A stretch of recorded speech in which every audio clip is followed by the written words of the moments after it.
Assalamualaikum warahmatullahi wabarakatuh. Alhamdulillahi wahdah, mausufun bikulli kamalin munazzahun an kulli naqsin, wa huwa jami'ul kamal ghaniyun amman siwah. Wassalatu wassalamu ala sayyid al-kamil bil fadail alladhi khasastahu fil azali bi sahibi jami'i sifatil kamaliyah, munfaridi fi khalqihi wa khuluqihi bi ashrafil khususiyah, an-nabiyil ummi al-habibil alil qadril azimil jahi, wa lam yakhluqil khallaqu khalqan mithlah la qablahu wa la ba'dahu afdal minhu, wa akram manzilatahu 'inda hadrati sultanil mamlakatil ahadiyah, wa ja'altahu wasitatul udhma li ahli la ilaha illallah sayyidina Muhammad Rasulullah sallallahu alaihi wa ala alihi wa ashabihi fi kulli lamhati wa nafasin adada ma wasi'ahu ilmullahi amma ba'du. Hadratil muhtaram al-mukarramun, para sesepuh, bini sepuh, para alim ulama, khususnya keluarga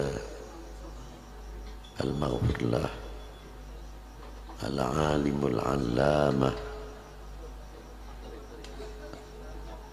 al-syariful fadil al-sayyidul jalil Sayyidi Syekh Maimun Zubair sekeluarga, dan yang saya hormati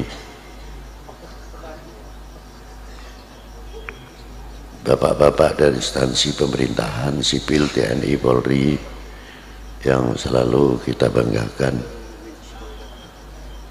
Pak Camat, Pak Danramil, Pak Kapolsek serta jajarannya, pimpinan parpol, ormas, hadirin wal hadirat rahimakumullah.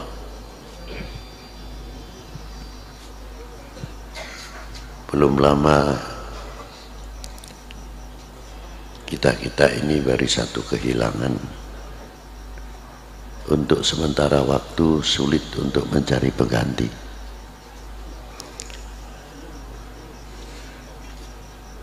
Sedangkan perkembangan situasi yang perlu banyak dari kita ini sebagai kepanjangan tangan beliau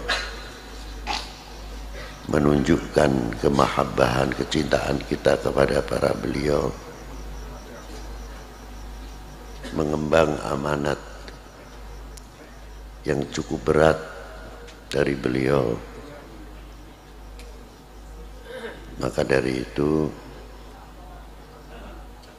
dengan adanya sekarang ke 40 hari cambuk untuk kita semuanya, bukan sekadar kita tahlil atau memperingati 40 hari, dengan bekal 40 hari atau nanti 100 bisa membawa kita ke depan atau tidak, sebagai harapan Mbah Maimun selaku regenerasi menjawab tantangan umat dan tantangan zaman.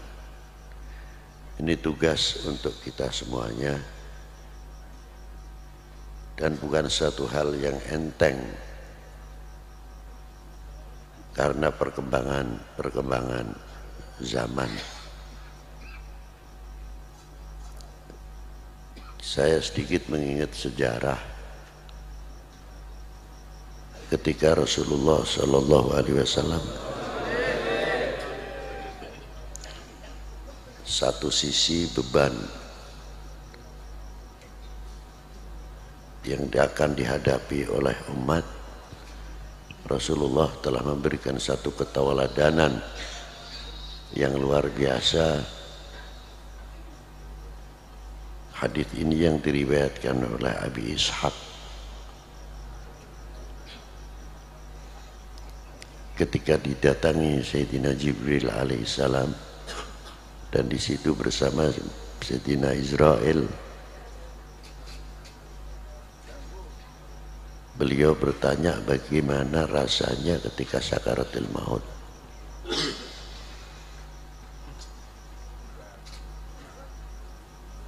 Setelah mendapatkan jawaban bagaimana pedihnya rasanya sakaratul maut yang akan dialami, doa terakhir Rasulullah minta kepada Allah SWT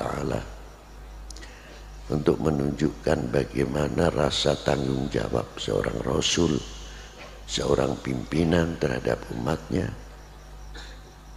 Beliau mohon kepada Allah, sesakit apapun, sedahaga apapun, selapar apapun ketika sakaratul maut yang akan menimpa kepada umatnya, cukup aku tanggung untuk saya sendiri, jangan sampai terjadi kepada umatnya.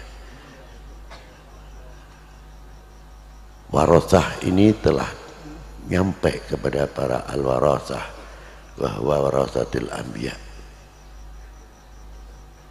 Jangan dikira orang-orang yang seperti Mbah Maimun itu dikiranya orang merdeka, tidak. Ada khususiyah yang ditanggung beban umat di pundaknya dan dibawa mati oleh beliau.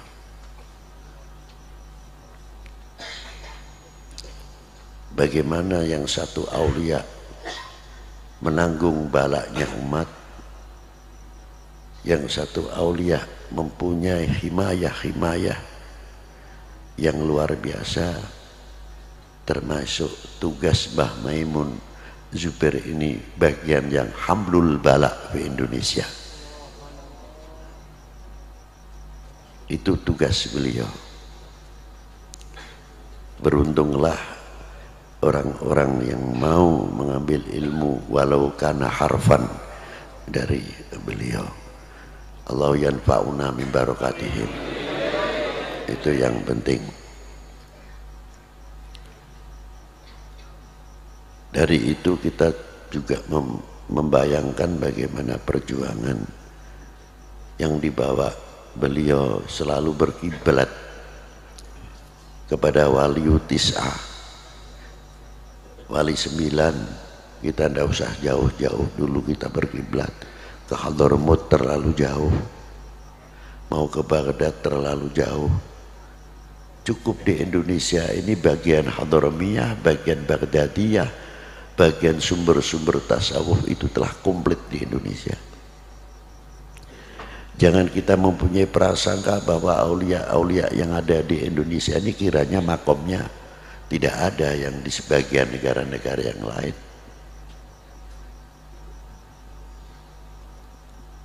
Qutbil Ghath yang ada di Indonesia ini lebih daripada 80 orang.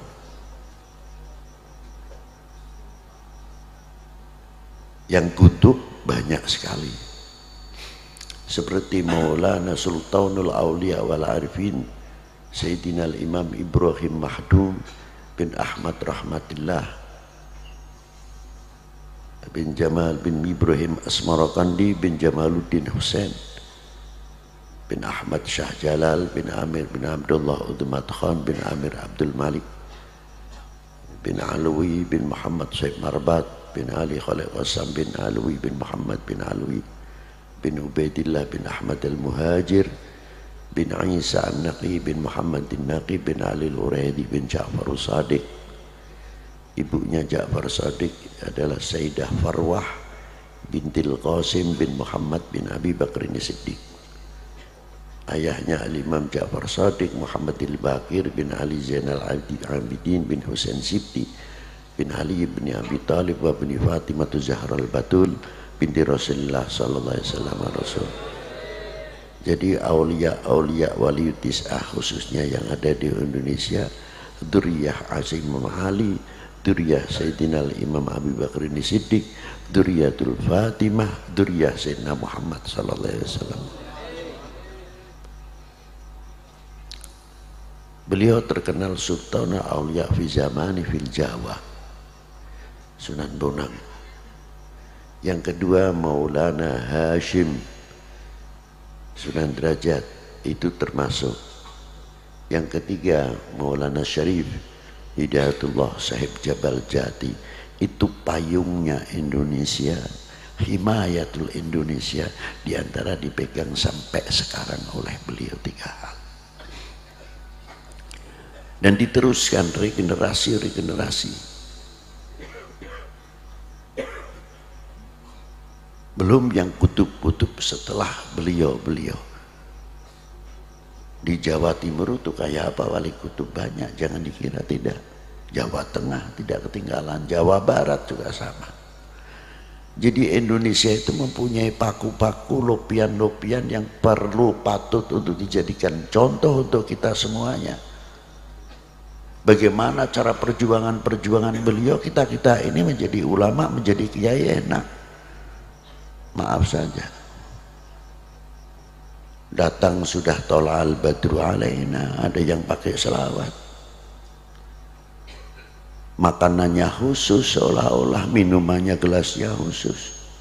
Nanti pulang berapa amplopnya ya kita nggak tahu.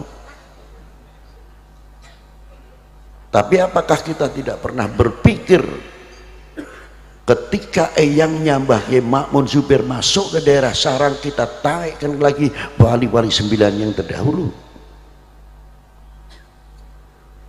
Apa dianggapnya wali-wali dahulu enak seperti kita sekarang ini?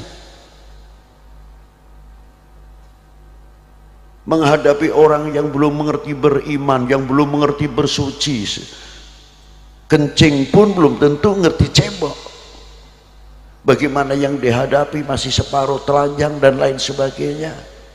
Dengan tabah dan sabarnya, karena selalu mengharapkan orang itu baik, mendapat taufik wal hidayah dari Allah Subhanahu wa taala. Kita sudah pernah berhadapan yang begitu? Tidak. Jangan kita jadi umat ini ahli madahil kubur. Wah, dulu Mbah Maimun masih hidup, tapi sayangnya Mbah Maimun, sayangnya antar pro dan kontra biasa. Tapi setelah meninggal, tidak ada orang kayak Mbah Maimun Zubair. Ya wajar, itu namanya madahil kubur. Ngalem nek wis doning jero kubur ya biasa, lengganan, gak kaget model gitu itu. Nah, apakah kita ini akan menjadi golongan madahil kubur? Waktu zaman Sunan Kalijogo, coba waktu kita hidupnya, wali kok orjenan, wali kok main gending, katanya wali kok begini. Yang ngukur wali itu siapa? Sirullah yang diberikan kepada beliau. Seandainya kita hidup di zaman Sunan Kalijogo, mungkin orang paling ingkar kepada Sunan Kalijogo. Alhamdulillah kau tidak jumpai Sunan Kalijogo. Yang sekarang mengatakan Sunan Kalijogo, Masya Allah, wah, Masya Allah, luar biasa, sudah mati, tidak menangi kon negaraku. Bodoh. Dan bagaimana aulia-aulia terdahulu, bagaimana para beliau-beliau merintis, diteruskan oleh pewaris wali 9, mengajarkan arkanul wudu, mubtilatul wudu, arkanus sholah, mubtilatus sholah, nawakidus wudu, dan lain sebagainya. Dan memberikan satu contoh-contoh kiai-kiai kita di pegunungan-pegunungan. Tidak cukup dari itu saja, bagaimana para beliau merintis, membawa beliau murid-muridnya dengan tenaganya sendiri, dengan ongkosnya sendiri, dengan keuangannya sendiri. Bahkan santri yang ikut beliau tidak pernah mendapatkan sangu dari kedua orang tuanya, dijamin ditanggung oleh para ulama-ulama kita, dikenalkan kepada para ulama, dikenalkan para habaib. Kita tahu selaku ahlul bait tinggal dicintai, tinggal didemeni, teko diambung tangane, maaf bukan saya mengkritik, datang tinggal cium tangan, yang kebetulan ada rezekinya, kita dapat rezeki dari para muhibbin. Jasa siapa itu semuanya? Jasa dari bagian seperti Mbah Maimun. Tapi sekarang kemana Mbah Maimun? Itu tanggung jawab kita bersama untuk membangkitkan berapa ribu Mbah Maimun supaya hidup di Indonesia ini menjadi penenang umat, menjadi penyejuk umat, seterusnya dan seterusnya. Wassalamualaikum warahmatullahi wabarakatuh. Arju minakum doa ya. Allahumma salli ala sayyidina Muhammad wa ala sayyidina Muhammad salatan tunjina biha min jamil ahwal wal afat wa taqdilana biha jamil hajat wa tutahhiruna biha min jami'is sayyiat وترفعنا بها أعلى الدرجات وتبلغنا بأقصى الغايات.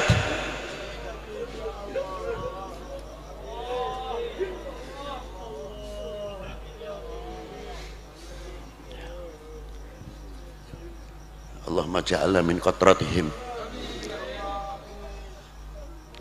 وأن تنور يا الله في قلوبنا بمحبتهم إليك وإليه صلى الله عليه وآله وسلم وصلى الله على سيدنا محمد وآله وصحبه وبارك وسلم والحمد لله رب العالمين.